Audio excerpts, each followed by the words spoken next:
नमस्कार बच्चों, चैनल पर आप सभी का स्वागत है।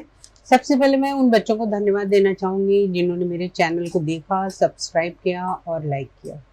जो नए हैं उन्हें मैं बता दूं कि आप भी आज की वीडियो को देखें, लाइक करें, सब्सक्राइब करें। मैं आपको ये भी बता दूं कि इस चैनल के माध्यम से मैं कक्षा 6 से लेकर 12 तक के बच्चों को, इसके अलावा जो भी हिंदी के विद्यार्थी हैं जो हिंदी पढ़ना चाहते हैं, उनके कुछ भी डाउट्स कुछ भी हो उन्हें मैं पढ़ाऊंगी।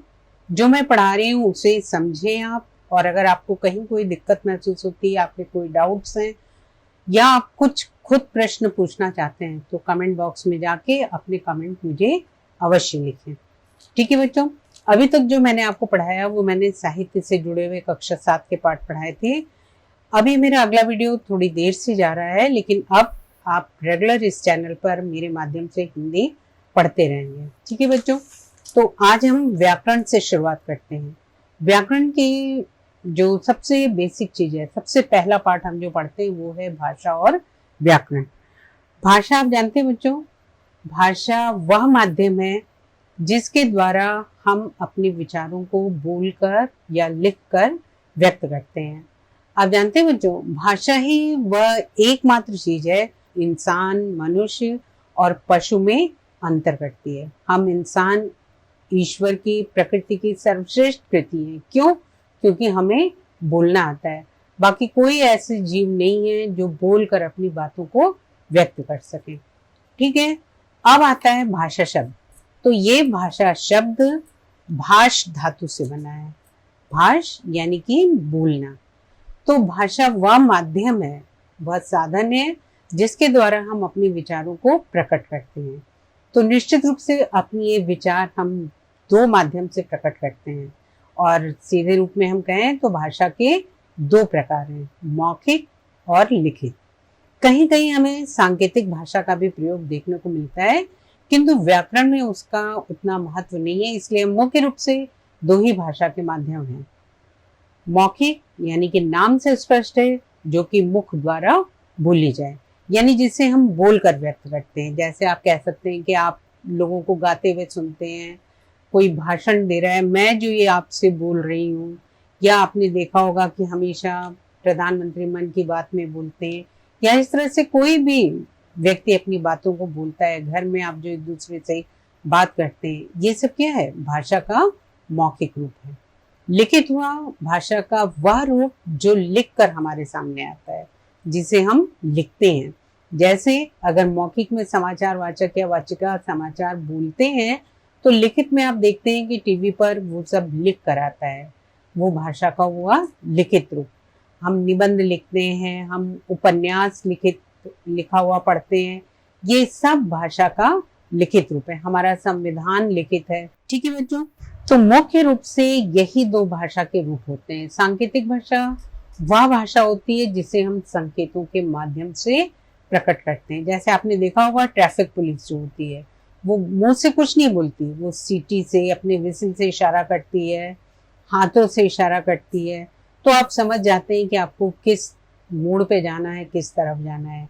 या युद्ध में जो हमारे सैनिक होते हैं, गुप्त तरीके से अपनी बात दूसरी जगह पहुंचाने के लिए क्या करते हैं? सांकेतिक भाषा का प्रयोग करते हैं। किंतु व्याकरण में हमें उसकी इतनी आवश्यकता नहीं होती। मुख्य रूप से मौखिक और लिखित दो ही भाषाएं हैं। अब है कि कौन सी भाषा ज्यादा महत्वपूर्ण है। तो देखिए बच्चों, मौखिक भाषा भाषा का अस्थायी रूप है, किंतु वह पहले आया है, और लिखित भाषा भाषा का स्थायी रूप होता है। लिखित भाषा ज्यादा महत्वपूर्ण है, क्योंकि जितने भी ग्रंथ हैं, साहित्य हैं, उन सब की रचना लिखित भाषा में ही होती है। लिखित भाषा हमारे सामने किसी भी चीज का एक प्रमाण होता है। आज जो हम अपनी पुस्तकें पढ़ते हैं, कुछ भी आप जो पढ़ रहे हैं, वो सब हमें क्यों प्राप्त हुआ? क्योंकि वो भाषा का लिखित रूप है। अगर ना लिखा जाता तो आज हम किसी भी तरह इस समाज से या अपने पूर्वजों के इतिहास से कुछ भी जानकारी हमें नहीं मिल पाती। अब आता है बच्चों व्याकरण। देखिए, भाषा हमें बोलना सिखाता है। भाषा के द्वारा हम अपनी बातों को बोल सकते हैं, समझा सकते हैं।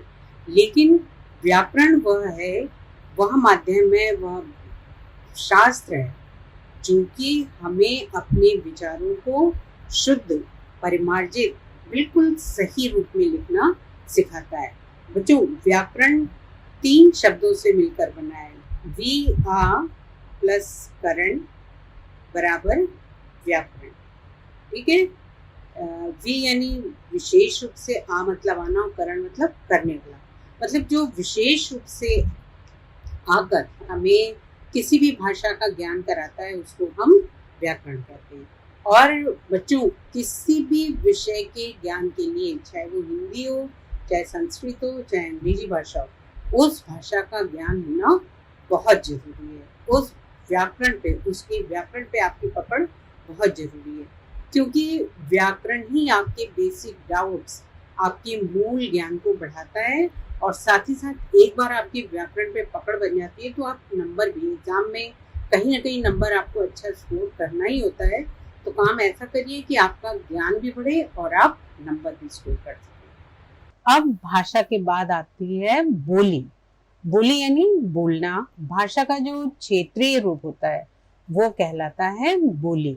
जैसे ब्रज, आप जानते हैं मथुरा की सबसे प्रमुख बोली है ना, मथुरा में बोली जाती है। कृष्ण की जो जन्मभूमि है अवधि, राम की जन्मभूमि का क्षेत्र अयोध्या, उसके आसपास के क्षेत्रों में बोली जाने वाली बोली। खड़ी बोली भी इसी के अंतर्गत आती है, लेकिन खड़ी बोली भाषा का वर्तमान में सबसे प्रमुख रूप से प्रयोग किए जाने वाला क्षेत्र है। हमारे सभी ग्रंथों की, साहित्यकारों की रचनाएं हमें ज्यादातर खड़ी बोली में मिलती हैं। बोली के बाद आता है बच्चों उपभाषा।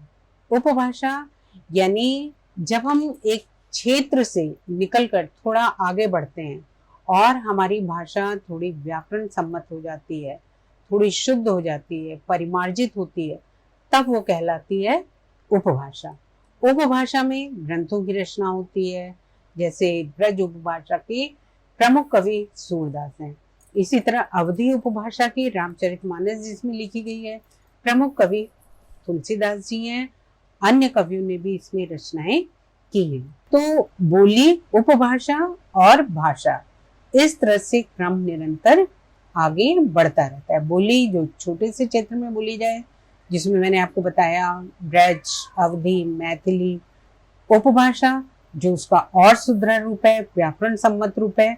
और भाषा जब वो पूरी तरह से व्याकरण सम्मत हो जाती है। ठीक है बच्चों। और अब आता है कि हमारे संविधान में प्रयुक्त की जाने वाली भाषाएं।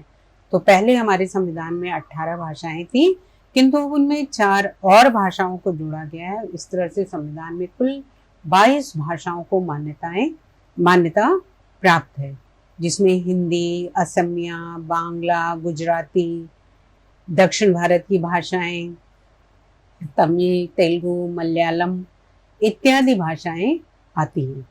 देखो बच्चों, ये जो भाषा परिवार है 2 भागों में है, एक आर्य भाषा परिवार और एक यूरोपीय। आर्य में जितनी उत्तर भारत की भाषाएं हैं, आर्यों से जुड़ी जो भी भाषाएं हैं सब आती हैं।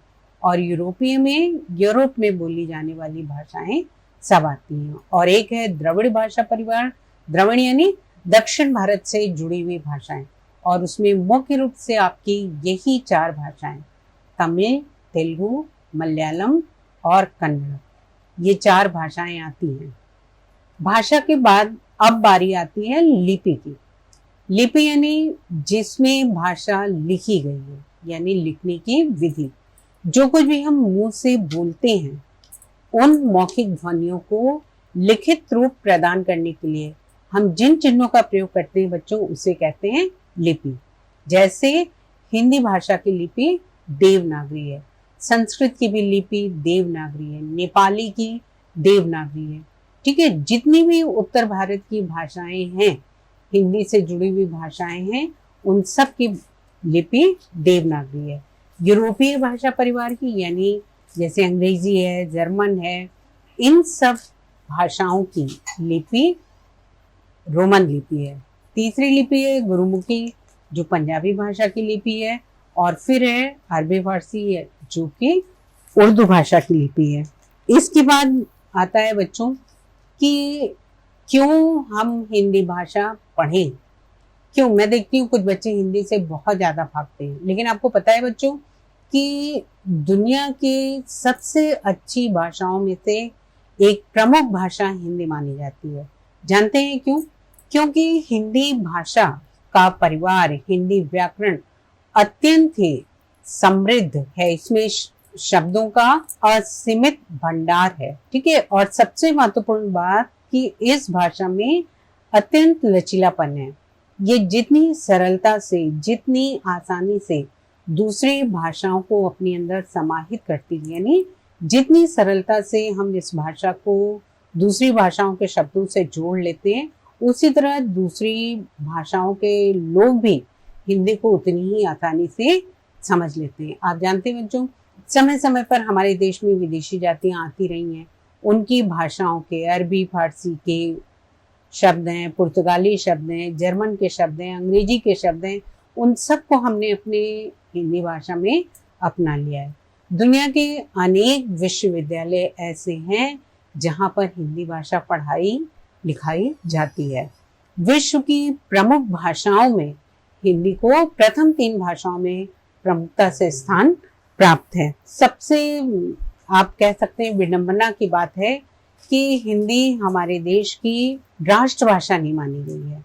हालांकि संविधान के अनुच्छेद 343 के अंतर्गत इसे राजभाषा यानी सरकारी कामकाज की भाषा के रूप में मान्यता दी गई है। यह 2 प्रदेशों के बीच, 2 भाषाओं के बीच संपर्क भाषा बनी है। सबसे ज्यादा देश में हिंदी भाषा बोलने वाले लोग हैं, लेकिन फिर भी हमारी हिंदी भाषा को देश के अंदर राष्ट्रभाषा का दर्जा आज तक नहीं प्राप्त हुआ है। तो ये तो था बच्चों भाषा और व्याकरण, जो कि केवल शुरुआत मात्र है।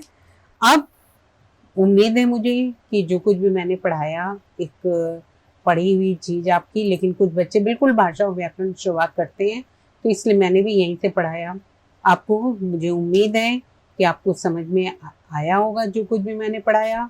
फिर से मैं यही कहना चाहूँगी कि ज़्यादा से ज़्यादा बच्चे इस चैनल से जुड़ें, समझें।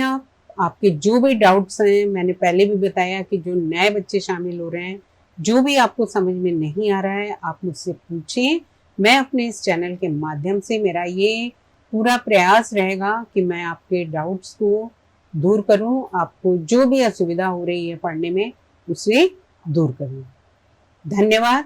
फिर मिलते हैं अपने अगले वीडियो में और हम एक हिंदी का नया पार्ट, व्याकरण का नया पार्ट आपको विस्तार से मैं समझाऊंगी। धन्यवाद।